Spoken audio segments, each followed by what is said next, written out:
बहुत अच्छी मेहमान नवाजी की, जियाफत की, बहुत प्यार से मोहब्बत से सभी उलमा शोरा को ठहराया, खिलाया, पिलाया। हजरत कारी फखरुद्दीन साहब, अल्लाह उनकी दस्तरखान में बरकतें अता फरमाए। इतना बड़ा मजमा है, यहां से वहां तक एकदम आराम से बैठो।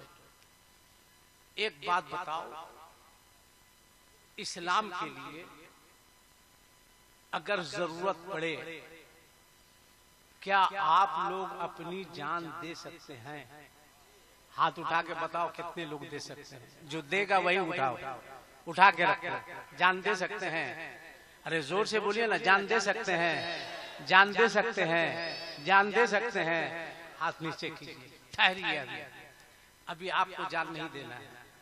आपने हौसला दिखाया कि जरूरत पड़ेगी तो इस्लाम के लिए हम अपनी जान दे सकते हैं।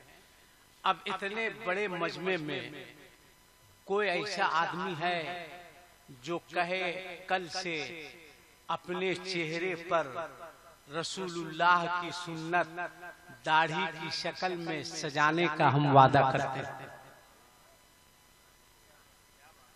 कहां गए इस्लाम के लिए जान देने वाले?